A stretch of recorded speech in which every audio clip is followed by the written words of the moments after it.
بسم اللہ الرحمن الرحیم۔ السلام علیکم۔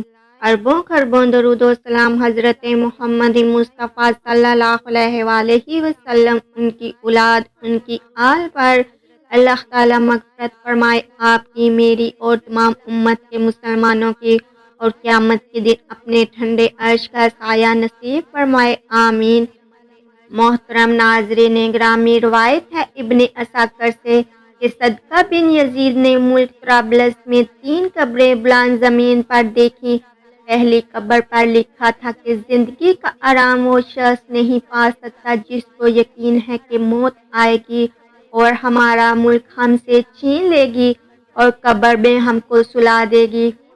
دوسری قبر پر لکھا تھا کہ زندگی کا آرام وہ شخص نہیں پا سکتا جس کو یقین ہے کہ ذرہ ذرہ کا سوال ہوگا اور اپنے کیے کا بدلہ پائے گا۔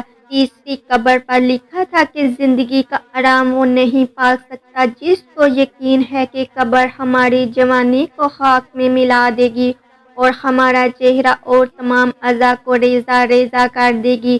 یہ دیکھ کر مجھے تعجب ہوا اور میں اس کے قریب والی آبادی میں گیا۔ ایک بوڑھے سے میں نے ان قبروں کی حالت دریافت کی۔ اس نے کہا 3 بھائی تھے، ایک ان میں سے بادشاہ کا ملازم تھا اور لشکر کا سپہ سالار تھا، دوسرا مالدار سوداگر تھا، تیسرا درویش تھا اور دن رات عبادت کرتا تھا۔ جب اس درویش کے انتقال کا وقت آیا تو اس کے دونوں بھائیوں نے اس کے پاس آئے اور کہنے لگے، اگر تم کو کچھ وصیت کرنی ہے تو کرو۔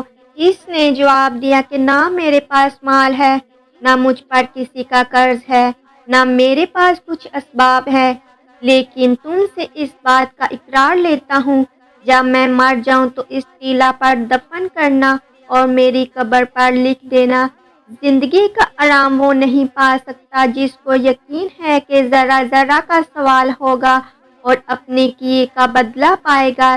اس کے بعد 3 دن تک برابر میری قبر کی زیارت کرنا، اس سے تم کو نصیحت ملے گی۔ پھر بعد مرنے کے دونوں نے 3 دن تک برابر اس کی قبر کی زیارت کی۔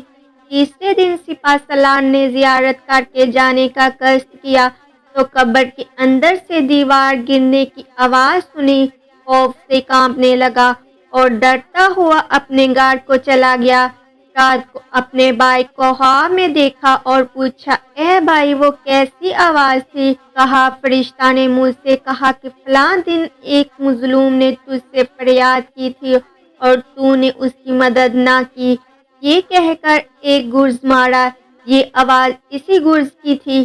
جب صبح ہوئی تو اس نے اپنے بھائی سوداگر اور اپنے دوست کو بلا کر کہا، اب میں تم لوگوں کے درمیان نہیں رہوں گا اور بادشاہ کی صحبت اور ملازمت کی مجھے کوئی حاجت نہیں۔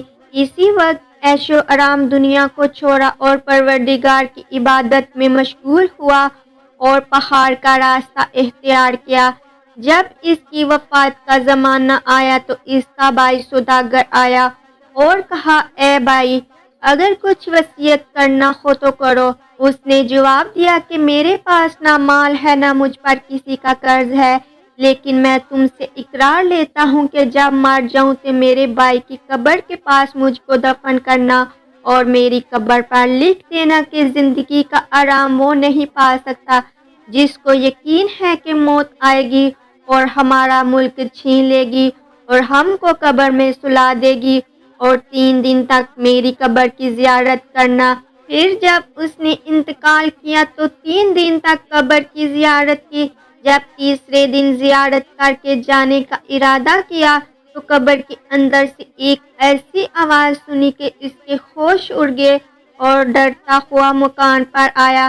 رات کو خواب میں اپنے بھائی کو دیکھا اور پوچھا کہ تمہارا کیا حال ہے؟ کہا، اچھا ہوں، توبہ سے میرے سب گناہ معاف ہو گئے۔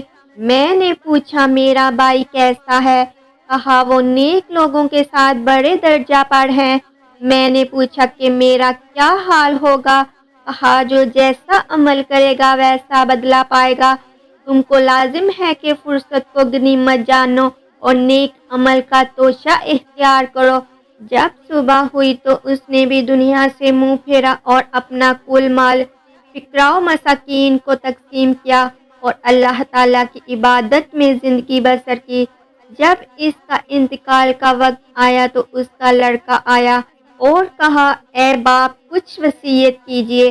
باپ نے جواب دیا کہ میرے پاس مال نہیں کہ وصیت کروں، لیکن تجھ سے اس بات کا اقرار لیتا ہوں کہ جب میں مر جاؤں تو اپنے دونوں چچا کی قبروں کے پاس مجھ کو دفن کرنا اور میری قبر پر لکھنا کہ زندگی کا آرام وہ نہیں پا سکتا جس کو یقین ہے کہ قبر ہماری جوانی خاک میں ملا دے گی اور ہمارا چہرہ اور تمام اعضاء کو ریزہ ریزہ کر دے گی، اور 3 دن تک برابر میری قبر کی زیارت کرنا۔ جوان لڑکے نے 3 دن تک قبر کی زیارت کی۔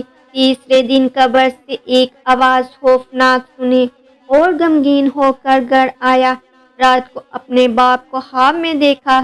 اس نے کہا، تو بھی جلد ہمارے پاس آئے گا، اپنے سفر کا سامان درست کر اور جس گھر میں تجھ کو آنا ہے اس کے واسطے تیار ہو جا، اور دنیا داروں کے مانند بے فکر نہ ہو کہ موت کے وقت تجھ کو افسوس ہو اور شرمندگی ہو۔